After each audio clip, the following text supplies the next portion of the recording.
चलिए रेडी है। तो हमने पहले क्या पढ़ा था? सबसे पहले हमने कोशिका के बारे में पढ़ा था, जिसको अंग्रेजी में सेल क्या कहते हैं? सेल। कोशिका के अध्ययन में हमने क्या पढ़ा था? तो कोशिका की जो खोज की थी, सबसे पहले कोशिका अध्ययन में हम ये जानेंगे कि कोशिका की जो खोज हुई थी उसका श्रेय किसको जाता है? रॉबर्ट हुक को जाता है। इससे पहले किसी को मालूम नहीं था कि हमारे शरीर में कोशिका होता है, हड्डी होता है कि खून होता है, किसको बोलते हैं आरएनए, किसको बोलते हैं डीएनए, किसको बोलेंगे लाइसोसोम। ये सारे चीजों के बारे में हमारे पास वास्तविकता से गहन अध्ययन करने वाला कोई उपकरण नहीं था। सिंपल सा हम जानते थे कि हमारे शरीर में हड्डी है, हड्डी में मांस है, मांस के अंदर खून है, और जो काम नहीं करता है उसका खून हो जाएगा पानी। उसका क्या हो जाएगा? खून हो जाएगा पानी ना। हमारे शरीर में खून है, खून दौड़ते रहता है। ज्यादातर धारणा यही था क्या? जो गरम मिजाज का उसका खून गरम है ना। यही सारा चीज हम जानते थे, यही जानते थे ना, यही जानते। तो जैसे ही कोशिका का अध्ययन हुआ, किसका अध्ययन हुआ? तो अध्ययन जो किया, खोज जो किया, तो खोज का श्रेय तो जान गया तुम लोग, रॉबर्ट हुक ने किया। कब किया? 1665। बहुत पहले नहीं हुआ, 1665 और अभी के समय में कितना का फर्क? बहुत कम, लगभग 400 साल। अब दुनिया ऐसा थोड़े ना है कि 400 साल पहले था। दुनिया तो रामायण महाभारत कहता है कितना युग पुराना है, 4 युग आ गया है। एक युग में कितना साल है? बाबा लोग प्रवचन देता है तो बता देगा एक युग में कितना साल होता है। तो इतने युग से किसी को पता नहीं था। आरएनए डीएनए कोई नहीं जानता था। इससे यही पता चलता है ना, जब कोशिका के बारे में पहली बार रॉबर्ट हुक ने बताया तो इससे पहले अंदर का अध्ययन किसको पता होगा? बिल्कुल किसको पता नहीं होगा। और उसके अंदर होने वाली जो भी डिजीज होगी, जो भी बीमारी होगा, किसको पता होगा? किसी को पता नहीं होगा किसी को? बिल्कुल पता नहीं होगा। यही से समस्या खड़ा हुआ था बीमारियों का। छुआछूत का भावना, छुआछूत की भावना का यदि कहोगे असल गढ़ कहीं था, शुरुआत जो हुआ था, यदि ठीक से गहन अध्ययन करा जाए तो शुरुआत का यही पैटर्न खुलेगा कि छुआछूत जैसी भावना यदि शुरू हुई थी तो कहीं ना कहीं वो समस्या स्टार्टिंग पीरियड में यदि रहा होगा तो कहीं ना कहीं वो बीमारियों के कारण हुआ, ना कि जाति विभेद के कारण हुआ। पूरे स्टार्टिंग की बात करेंगे तब ना, लोगों को बीमारी हो जाती थी, उनका दवा नहीं होता था, और जो गरीब है वो क्या करेगा? उसका इलाज नहीं करा पा रहा होगा। तो कहीं ना कहीं यह भी एक पॉइंट जुड़ता है, किसको लेकर के? छुआछूत को लेकर के। ठीक, क्योंकि जिसको बीमारी हो, तुम्हारे घर में बीमारी हो जाएगा। आजकल तो सब समझदार हो गया, लेकिन कोरोना ने बता दिया कि हम कितने समझदार हैं। कोरोना ने बताया हम कितने समझदार हैं। क्या करा? घर में पापा को संदेह है, बेटा को हो गया है, बेटा को एक कमरा में रख दिया था। इतना बड़ा लठ लाया था, क्या लाया था?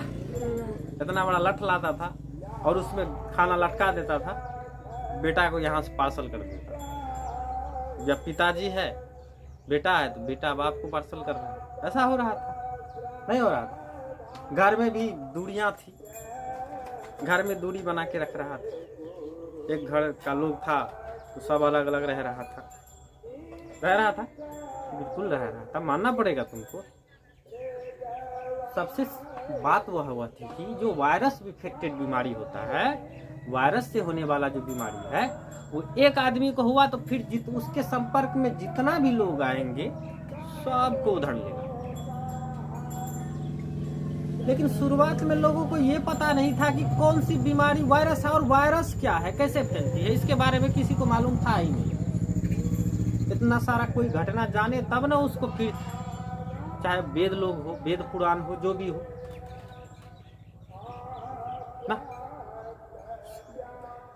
तो ये सारी समस्याएं हो रही थी। तो किसने किया कोशिका का अध्ययन, सॉरी अध्ययन नहीं कहेंगे, खोज। तो खोज किया किसने, रॉबर्ट हुक ने। हम तुम्हारा टेस्ट चल रहा है, ध्यान रखना, वहीं पे क्वेश्चन फंसेगा। हम देखेंगे कितने बच्चों का याददाश्त तेज है, कितना उस एरिया में जा पा रहा है। चलिए, उसके बाद दूसरा नाम आता है, उसका नाम है लोएनहोएक। लोएनहोएक का नाम क्यों आता है कोशिका के अध्ययन में? क्योंकि लोएनहोएक ने जीवित कोशिका का अध्ययन किया था। मृत था, लेकिन वो किसका था? कॉर्क में था। कॉर्क, समझ पा रहा है, कॉर्क में अध्ययन करा था वो। जो तुम समझ रहे हो कॉर्क वही है, उसमें कोई शक नहीं है। तो कॉर्क में करा था, लेकिन वो मृत था।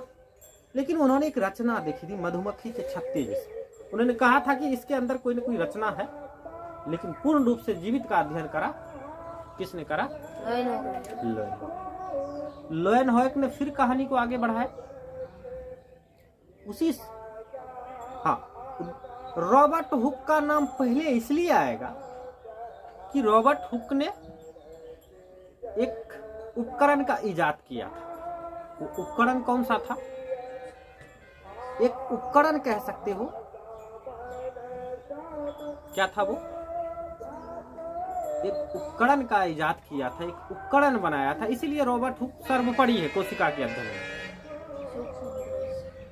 किसका अध्ययन, किसको बनाया था? सूक्ष्मदर्शी, जिसको सूक्ष्मदर्शी का अध्ययन बनाया, निर्माण किया। और बगैर सूक्ष्मदर्शी का तुम छोटी चीजों को देख ही नहीं पाता। अपने से रॉबर्ट हुक ने पहले सूक्ष्मदर्शी बनाया और फिर हमारे शरीर में खोजना चालू किया कि ये खून तो है, फिर इसके अंदर क्या होगा। ऐसा प्रश्न उठ रहा था उसके अंदर। हड्डी है, मांस है, इसके अंदर क्या होगा, जरा देखिए, हम भी देखिए। तो इसका श्रेय किसको जाता है? रॉबर्ट हुक को जाता है। लोएनहोएक जिंदा के बारे में बताया, उसके बाद सारी चीजों को बताया। ठीक, तो दो नाम तो आ गया कोशिका के अध्ययन के बारे में, कोशिका के अध्ययन के बारे में, जो तुमको ध्यान रखना। तो जैसे ही कोशिका का अध्ययन शुरू हुआ, अब जब कोशिका का अध्ययन शुरू होगा तो कोशिका किस चीज की बनी है, कोशिका के अंदर क्या है, कोशिका, सीधा सीधा बात करेंगे, कोशिका की संरचना क्या है, उसकी बनावट क्या है, उसका जो स्ट्रक्चर है वो क्या है, उसको जानेंगे। तो सबसे पहले हमने क्या जाना कि कोशिका का जो अध्ययन है, और अध्ययन करने के बाद जो चीजें सामने आई वो ये आई कि कोशिका के अंदर एक द्रव है, कोशिका के अंदर एक द्रव है। उस द्रव को क्या कहते हैं बच्चे लोग? कोशिका द्रव। उसको कोशिका में है तो उसको कोशिका द्रव बोलेंगे, या नहीं तो उसी का दूसरा नाम, उसी को जीव द्रव बोलेंगे। क्योंकि जीव जो निर्माण हो रहा है, कोई जिंदा यदि जीव है, बनने वाला है वो, तो उसका जो कोई आधार है, नींव है। घर बना रहे हो, नींव डालोगे, नींव मजबूत डालोगे तो घर तुम्हारा मजबूत हो। तो नींव उसी को बोलते हैं आधार। कोई चीज जिससे आगे बढ़ेगा वही उसका आधार हो।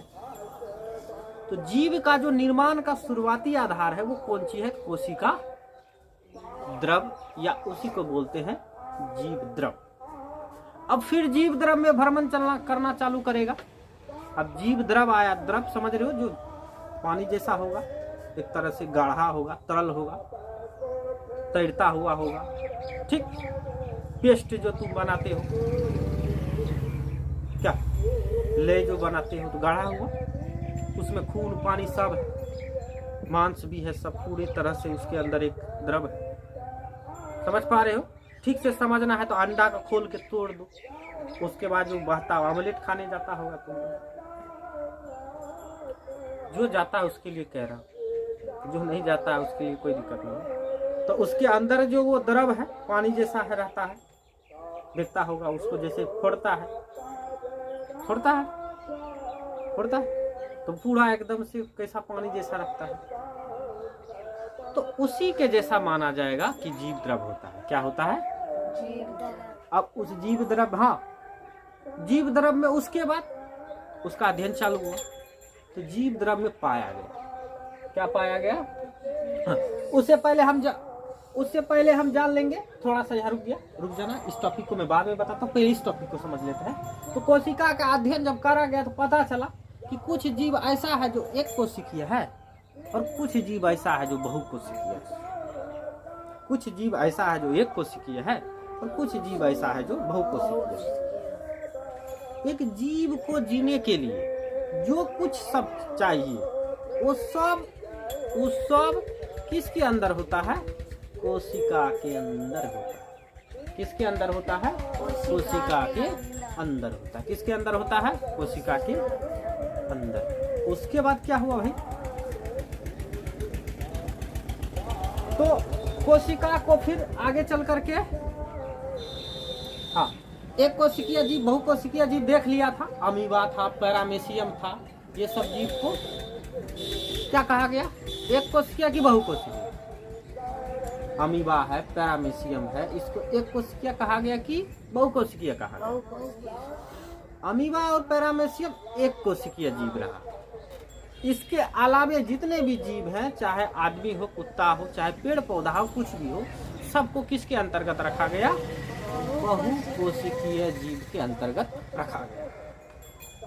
अब उसमें भी एक चीज और जानने वाला है, शुरुआती भाग में एक भाग और है, एक को बोलते हैं प्रोकैरियोटिक, एक को बोलते हैं यूकैरियोटिक। ये प्रोकैरियोटिक यूकैरियोटिक क्यों कहा गया? इसका एक आधार केंद्रक को रखा गया। जीव द्रव में जो केंद्रक होता है उसका एक आधार केंद्रक को रखा गया। किसको रखा गया? केंद्रक को रखा गया। हमने ये जाना यदि उसका केंद्रक विकसित है, हमने ये जाना कि जिसका केंद्रक विकसित है उसको हम प्रोकैरियोटिक कहेंगे पहले, अविकसित है, जिसका केंद्रक पूरी तरह से विकसित नहीं हुआ है उसको प्रोकैरियोटिक की श्रेणी में रखेंगे, और जिसका केंद्रक पूरी तरह से विकसित हुआ है, लगभग सब कुछ है, तो हम लोग जो अभी आएंगे तो केंद्रक के आधार पर यूकैरियोटिक में आएंगे।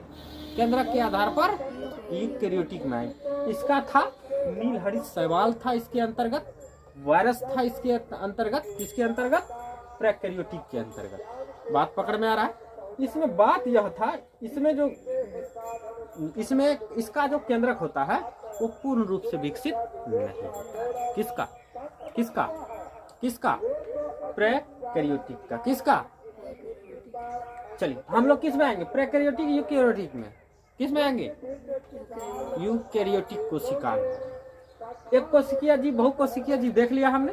चलिए यहाँ तक बात पकड़ में आ गया, कोई दिक्कत नहीं। उसके बाद ही आया था जीव द्रव। जीव द्रव में आगे हमने पढ़ा लवक के बारे में, माइटोकॉन्ड्रिया के बारे में, लाइसोसोम के बारे में, गोल्गी काय के बारे में, राइबोसोम के बारे में। उसके बाद आया केंद्रक। तो एक बार बताना हमको। तो जीव द्रव तो समझ रहा है, कोशिका के अंदर जो द्रव है, जीव द्रव तो समझ रहा है, कोशिका के अंदर जो द्रव है। एक प्रश्न यहाँ से और बनता था कि कोशिका का अध्ययन क्या कहलाता था? कोशिका का अध्ययन कहलाता था साइटोलॉजी। याद करो तुम ध्यान से, साइटोलॉजी। कोशिका का अध्ययन क्या कहलाता है? साइटोलॉजी। ये हमने पढ़ा था। चलिए, तो लवक सबसे पहला तुम्हारा पॉइंट है लवक, तो चलो लवक ही बताओ। लवक किस में होता है भाई? पादप कोशिका में या जंतु कोशिका में? पादप कोशिका में या जंतु कोशिका में? हमने पढ़ा था लवक होता है किस कोशिका में? लवक यानी एक तरह से कलड़ कह सकते हो, तो किस में होता है? पादप कोशिका में होता है। लवक 3 प्रकार का था। लवक कितने प्रकार का था? लवक 3 प्रकार का था। वो कौन सा था?